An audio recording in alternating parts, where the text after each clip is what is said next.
अस्सलामुअलैकुम वरहमतुल्लाहि वबरकातुहू। आज हमारी क्लास जो है इंशाल्लाह वो कुछ मुख्तलिफ सा है, थोड़ा सा वो होंगे इंशाल्लाह सवालात के जवाबात।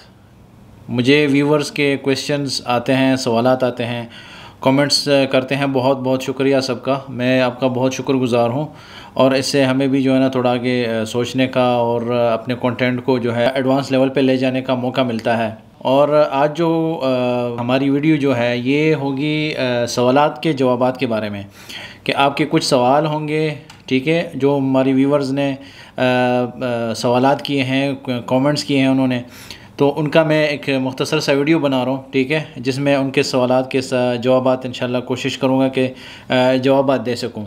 अगर आपने अभी तक हमारे चैनल को सब्सक्राइब नहीं किया, सब्सक्राइब करें, बेल का बटन ज़रूर दबाएं ताकि नई वीडियोज़ की अपडेट्स आपको टाइम से मिलती रहें। चलते हैं स्क्रीन की तरफ, बिस्मिल्लाह करते हैं और देखते हैं कि स्क्रीन पर हमारे पास कौन से सवालात हैं, उनके जवाबात क्या हमने तैयार किए हैं।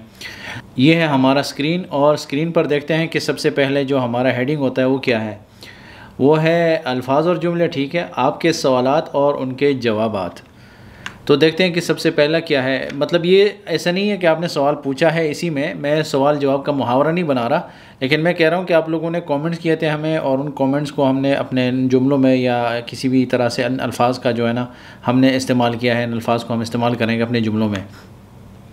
एक भाई ने बताया था कि सराह जो है क्या मतलब है उसका, और सराह कब इस्तेमाल होता है, ठीक है, या इसी तरह से कोई सवाल समझें आप।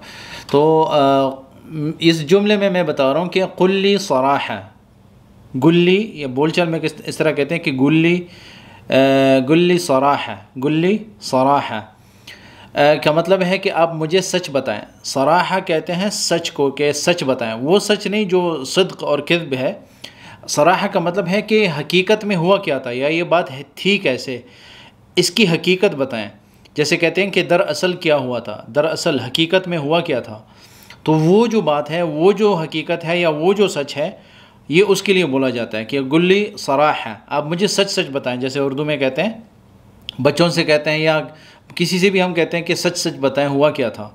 तो गुल्ली सराह, गुल्ली सराह, गुल्ली बिकुल सराह, आप मुझे पूरी बात सच सच बताएं, मुकम्मल बात बताएं। बिल्कुल सराह, बिल्कुल सच बताएं, या आखिर मतलब सच की जो इंतहा है वहाँ से जो है ना मुझे पूरी बात बताएं। तो गुल्ली सराह ये वहाँ पे इस्तेमाल होता है।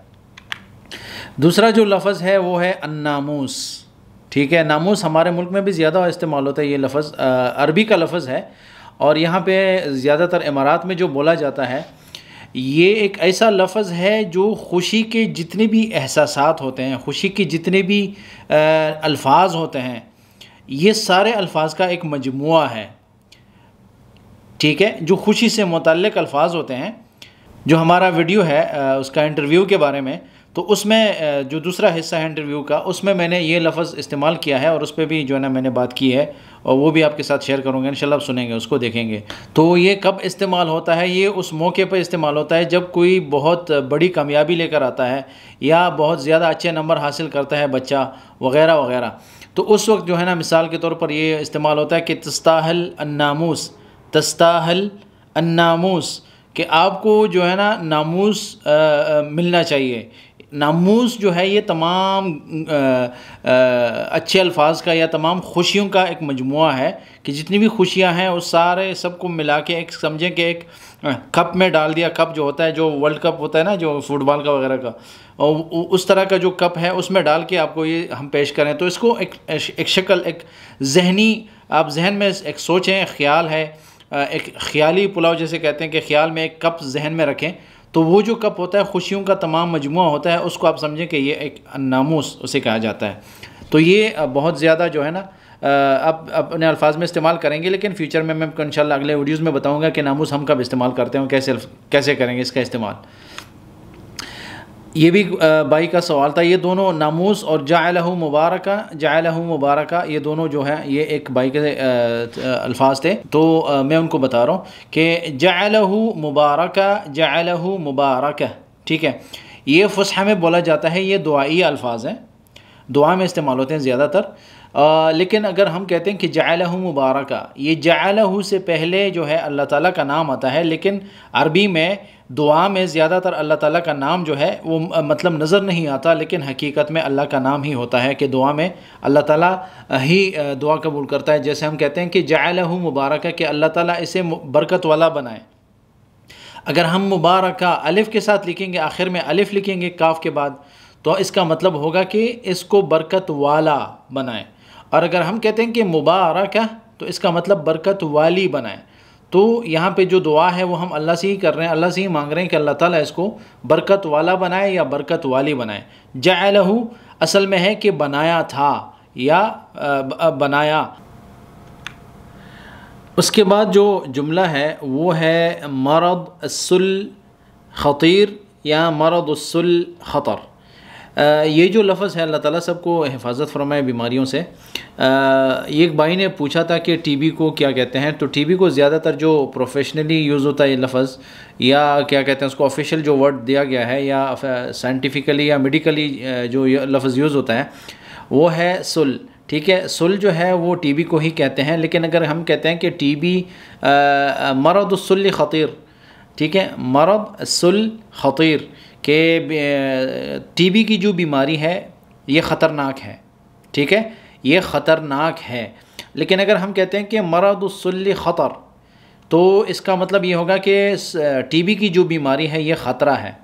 ख़तरनाक और ख़तरा अलग अलग दो चीज़ें हैं, दो लफ्ज़ हैं जो उर्दू में आपको समझ आई होगी कि ख़तरनाक जो होता है अपने आप ख़तरा होता है, लेकिन जो ख़तरा होता है वो किसी और को भी ख़तरनाक बना देता है। तो ये जो कुछ अल्फाज होते हैं जो मतलब हम आप ख़ुद समझ सकते हैं इसको, ये फीलिंग्स होती हैं, आप इसको जो है ना अपने अल्फाज में या अपने जहन में ख़ुद इसको बिठा सकते हैं, ख़ुद समझ सकते हैं। लेकिन टीबी को जो है सुल कहते हैं, सुल। यहाँ पे जो इधर उधर इस्तेमाल होता है लफ्ज़, सुल का लफ्ज़ ही इस्तेमाल होता है। उसके बाद जो है ये जो मल्टीप्लिकेशन होता है या पहाड़े होते हैं, एक भाई ने पूछा था कि पहाड़े अरबी में कैसे सिखाए जाते हैं या पहाड़े कैसे करवाए जाते हैं।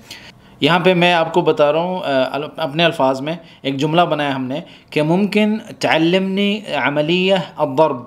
ठीक है, अच्छा यहाँ पे अमलिया दर्ब जो है, दर्ब मारने को भी कहते हैं, लेकिन ज़रब जो है जैसे उर्दू में ज़रब कहते हैं ना हमारी ज़बान में, लेकिन अरबी में ज़ाद जो है नहीं है, दाद है। तो अमलिया अद-दर्ब के आप मुझे मल्टीप्लिकेशन या पहाड़े सिखा सकते हैं, सवाल कर रहे हैं। मुमकिन तअल्लमनी अमलिया अद-दर्ब, ठीक है, क्या आप मुझे पहाड़े सिखा सकते हैं। तो आगे जो सवाल है, जवाब है वो है अकीद, बिल्कुल, बस अन तरीक़ अल-जदवल। ठीक है, हाँ बिल्कुल मैं सिखा सकता हूँ आपको, लेकिन टेबल के ज़रिए। जैसे टेबल बनाते हैं ना, उसके लिए अरबी में जो जब या अपने ज़बानों में या उर्दू में या इंग्लिश में पहाड़ों के लिए वो 2 ज़रबे 2, 2 ज़रबे 3, 2 ज़रबे 4, 2 दूना 2, इस तरह वगैरह जो होते हैं, उसका एक टेबल होता है ना, table. Teach me tables of 2 of 3 of 4, ये मल्टीप्लिकेशंस होते हैं सारी। तो अरबी में उसे कहते हैं, जदवल जो है वो टेबल है और अमलिया दर्ब जो है मल्टीप्लिकेशन है। तो हाँ, लेकिन टेबल के ज़रिए मैं सिखाऊंगा। अकीद कि बिल्कुल, हाँ बिल्कुल, बस अन तरीक़, बस जो है उर्दू में और अरबी में सेम ही मतलब होता है कि हाँ बस मैं जो आपको समझाऊंगा वो टेबल के ज़रिए समझाऊंगा। आगे देखें क्या कहता है कि ये सवाल है अभी, इत्नैन, ठीक है, चूँकि 2 हमने जो लिखा है ये अरबी वाला, मतलब अरबी में हम पढ़ रहे हैं ना, तो जुमला हमारा अरबी में होगा। तो इत्नैन वर्ब, इत्नैन ईसावी शू, इत्नैन वर्ब इत्नैन। ठीक है, बोल चाल में आप अगर वाद को थोड़ा अपनी चेंज करें तो मसला नहीं है, लेकिन कुरान में नहीं, कुरान में ये वाद है, यह ज़ाद और ज़ा नहीं है। तो इत्नैन वर्ब इत्नैन ईसावी शू कि 2 ज़रबे 2 क्या बनता है, ईसावी बराबर किसका है। ठीक है, ईसावी का मतलब इज़ इक्वल टू, इंग्लिश में जो 2 लाइनें खींचते हैं ना, इज़ इक्वल टू का जो निशानी है, तो अरबी में इसको कहते हैं ईसावी।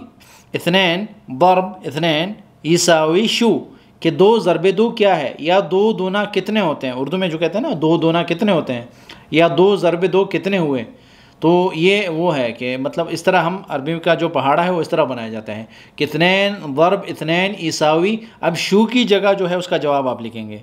शू की जगह मिसाल के तौर पर इत्नैन दर्ब इत्नैन ईसावी 4, इत्नेन ज़रब सलासा यसावी सित्ता वग़ैरह वग़ैरह। तो ये इस तरह पहाड़ों का जो जदवल है या पहाड़ों का जो टेबल है, इस तरीके से पहाड़े समझाए जाते हैं अरबी में। उसके बाद है एक सवाल है, किसी ने व्हाट्सएप पे पूछा था कि अगर हम कहते हैं कि आपकी याददाश्त कैसी है, तो इसको हम कहेंगे कैफ़ ज़ाकिरतक, कैफ़ ज़ाकिरतक, कि आपकी याददाश्त कैसी है, कैफ़ ज़ाकिरतक। ठीक है, कि आपका जो याददाश्त है आपकी वो कैसी है, कैफ़ कैसी, या कैसा या कैसे।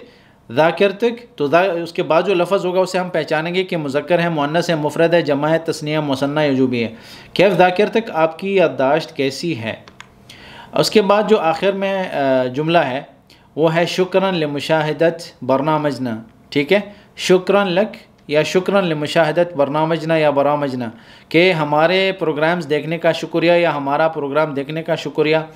तो शुक्रन शुक्रिया क्यों कहते हैं, मुशाहिदा जो है मुशाहिदे को कहते हैं, देखने को कहते हैं, और बरनामज जो है प्रोग्राम को कहते हैं। हमारा बरनामज एक प्रोग्राम को कहते हैं, बरामज जो है वो बहुत ज़्यादा होते हैं। तो शुक्रन लिमुशाहिदत बरनामजना या बरामजना, ये एक ही भाई के दो सवाल थे कि कैफ़ ज़ाकिरतक या हमारा प्रोग्राम देखने का शुक्रिया वगैरह, ये कैसे हम इस्तेमाल करेंगे अपने जुमलों में। तो ये जो था ये सबक, ये ख़ास कर जो है ना अल्फाज जितने भी हमने इस्तेमाल किए हैं जुमलों में, ये अपने व्यूवर्स के क्वेश्चंस थे, उनके सवालात थे, और उनके बहुत अहमियत होती है अपने भाइयों की, जितने भी लोग कमेंट्स करते हैं, ये बहुत ज़्यादा अहमियत होती है इसकी।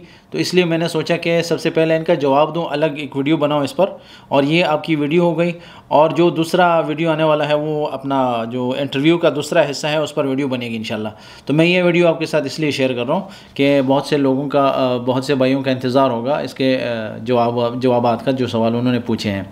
तो आखिरी जो हमारा खुलासे कलाम होता है वो इसमें भी मैंने थोड़ा सा बनाया है थोड़ा, कि मज़ीद वीडियोस भी होंगी इस मौजू पर इंशाल्लाह। ठीक है, आप जब भी कमेंट्स मुझे आएंगे मैं वही अल्फाज अपने पास लिखता हूँ। अगर मिस हो गई हो तो दोबारा कोई भी भाई अगर किसी का कमेंट मैंने मतलब अपने अल्फाज में इस्तेमाल ना किया हो या इस वीडियो में नहीं मिला आपको, तो आप दोबारा मुझे जो है ना कमेंट्स में रिमाइंडर भेज सकते हैं, ताकि मैं अगली वीडियोज़ में इंशाल्लाह कंटेंट में अपने कंटेंट में इसको ऐड कर सकूँ।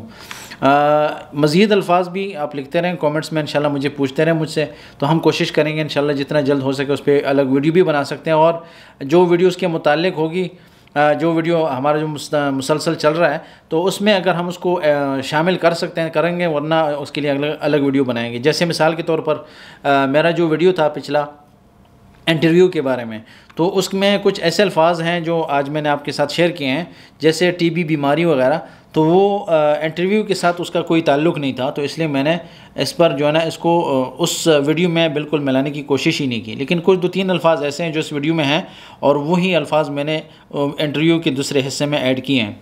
तो ये था हमारा सबक। अभी मिलते हैं इंशाल्लाह अगली क्लास में, इंटरव्यू का दूसरा हिस्सा जो है उसमें मिलेंगे इंशाल्लाह। अगर अभी तक आपने हमारे चैनल को सब्सक्राइब नहीं किया, सब्सक्राइब करें, बेल का बटन ज़रूर दबाएं ताकि आपको नई वीडियोस की अपडेट्स टाइम से मिलती रहें। दुआ में याद रखें। वस्सलामु अलैकुम व रहमतुल्लाहि व बरकातुहू।